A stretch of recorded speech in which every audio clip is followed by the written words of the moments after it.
Friends, what we really want to say to you is, it's easier than you've been making it out to be. But you don't try very hard until you feel desperate. But when you're desperate, then it's a little bit harder, because then you've got all that manifestation that you have to overcome. But it really is an easy thing. These things we know about you. You are source energy in physical bodies, here intending not just occasionally, not just at the basketball game, not just at the football game in the moment of the touchdown of the team that you've bet your money on, not just at those peak moments. You have intended to experience bliss and joy and satisfaction and peacefulness and contentment and invigoration and passion, or some version of all of those things in every moment of every day. You are powerful, genius, brilliant creators, and the source within you is reveling on that wavelength and having those feelings all day, every day. And when you feel less than that, it's only because you're focused in a lesser vibration than you are worthy of, a lesser vibration than you deserve. Life is supposed to be fun. It's supposed to be fun. When you meet people, you're supposed to like them. When you listen to people, you're supposed to find interesting things. In every moment, there is the potential of a succulent, delicious thing occurring in every moment. And if you're not having lots and lots and lots of those moments, it's because you're vibrationally out of whack, and you can do something about it, you see. It's so worth doing something about it. Don't ask anybody to change. Don't ask anything to be different. Don't ask one thing to be different. Just accept, I have the power to feel good anyway. I have the power to feel good, even though my government has lost its mind. I have the power to feel good, even though the weather is not my favorite. I have the power to feel good, even though I have the power to feel good because I choose to, and because the source within me already is there and is rooting for me, is beaming a signal to me, and anything less than that is only because I'm not making the effort to focus myself into the feeling, which is the easiest thing in the world to do. We have enjoyed this interaction more than words can convey, and in fact, we have conveyed to you vibrationally much more than words will ever convey.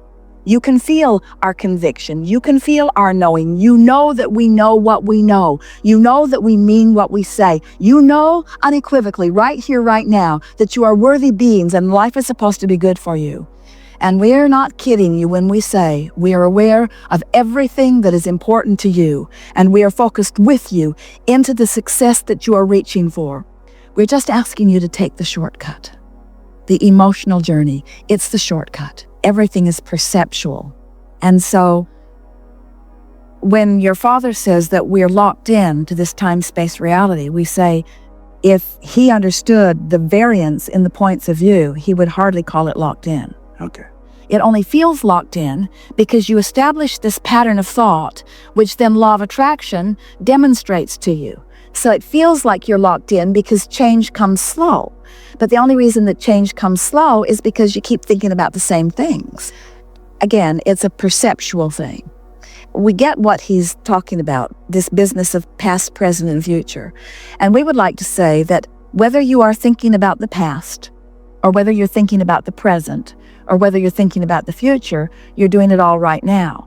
And there's another factor that he hasn't factored into it that matters more than everything else that he's considering, and that is, in this now, while I am considering my past, or while I am focused in my present, or while I, in my human body, am conjuring or imagining or speculating into the future, the factor that matters most is, what am I doing vibrationally in relationship to that larger I? In other words, what's the source within me thinking about my past while I'm thinking about my past?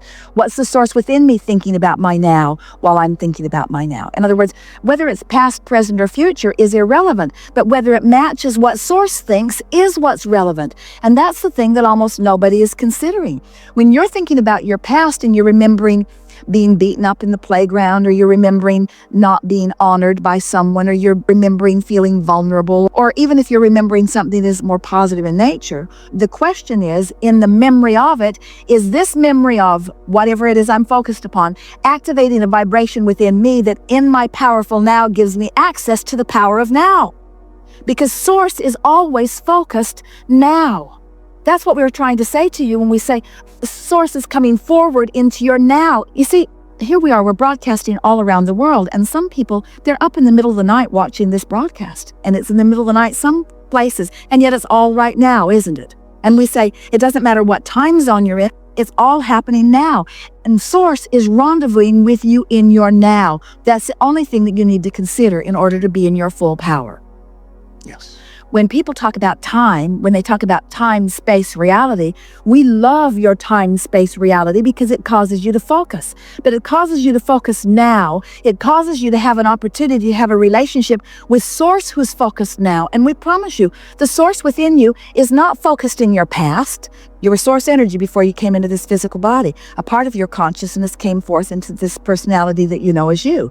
As you are exploring the pros and the cons and the pluses and the minuses, and I know what I don't want and I know what I do want, you're launching these preferences, these rockets of desire, and Source becomes immediate vibrationally involved in that. The Source within you becomes the vibrational equivalent of every request, and that's the now that you are reaching for.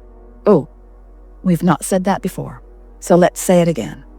It is your vortex now that the Source within you is pulsing.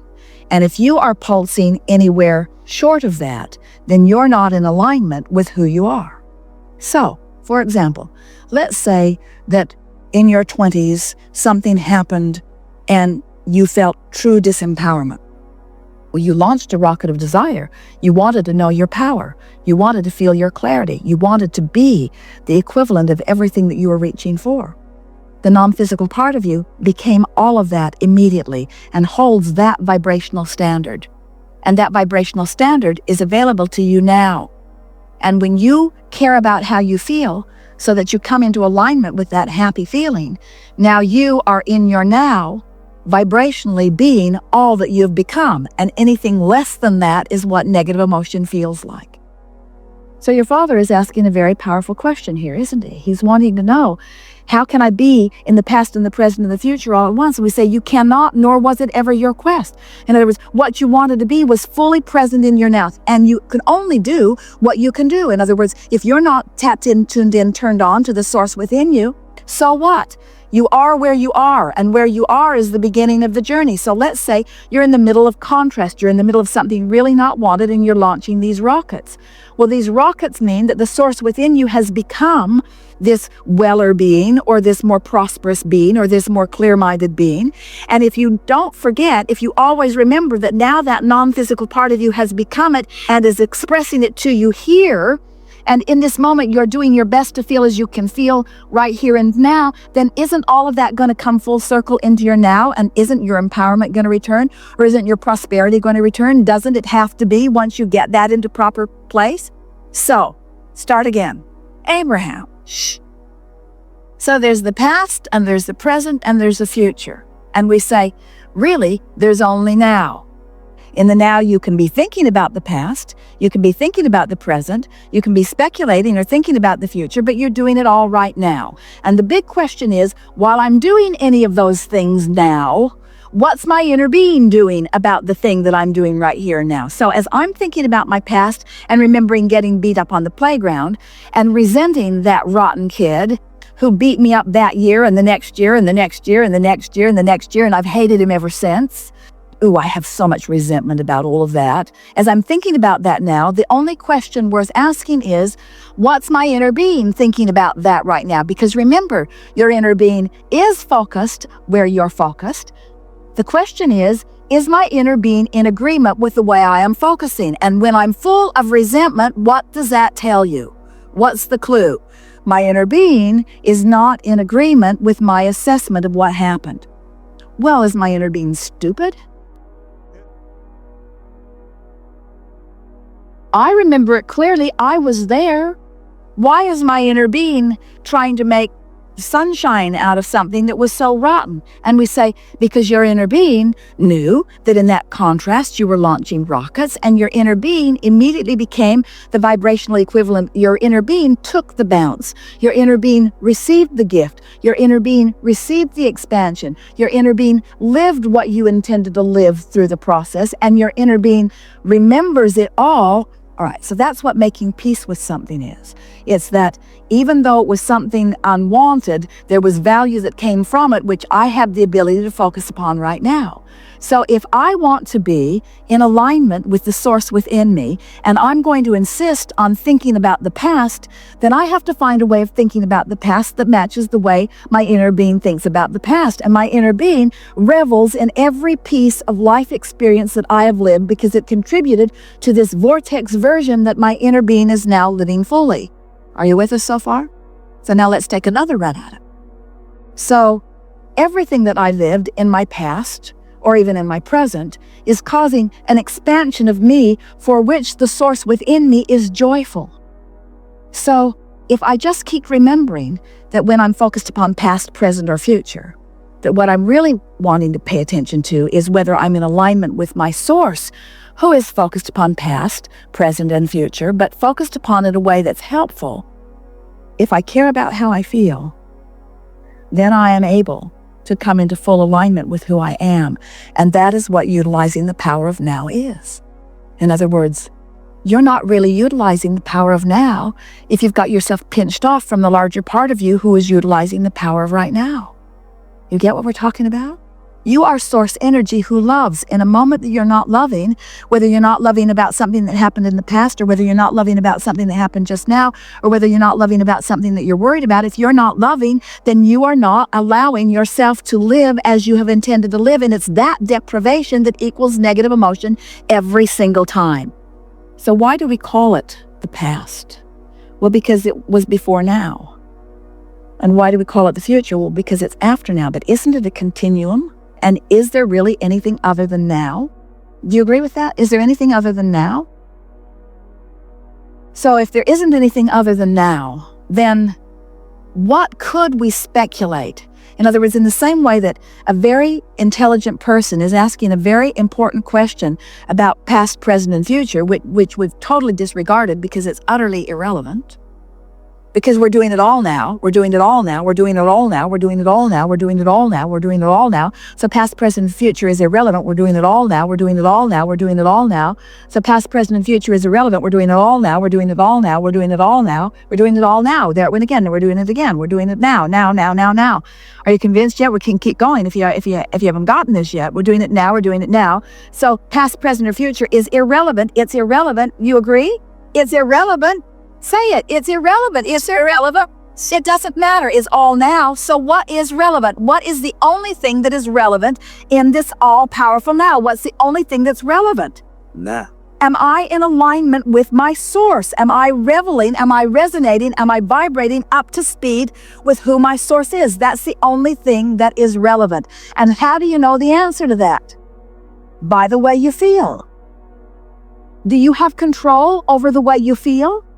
Then do you have control over being in alignment with source? Then haven't we just solved all the mysteries of the universe? Doesn't that just answer everything? And so your sister says, how can I feel good? And we say, well, first, you have to want to, and boy, does she. And next, you have to know how to do it. And what's the answer to knowing how to do it? What's the answer to feeling good? I must vibrate in the same frequency as the source within me who does feel good. Is there any other way? That's it. Well, you could give me everything I want, Abraham. If everything I want would make me feel good. And we say, only because in the lazy man's way to feeling good, you're observing what feels good and therefore you do. But what if you can't control the conditions, which no one can? You're really in a bind, aren't you? You want to feel good more than life itself because it is life itself. Because if you don't feel good, you've deprived yourself of the majority of your life. So you want to feel good more than life itself. And if you believe you have to control the conditions in order to feel good, then you're done. Then you're sunk. But if you get it, that you have the ability to feel good because you know about the existence of your inner being, you know about the frequency of your inner being, you know about the validity of the emotions within you, and you know that you can find a thought that will cause a feeling to improve, now you are powerful. You are never powerless again. Now you never have to feel bad again, and you don't need cocaine. You never have to feel bad again.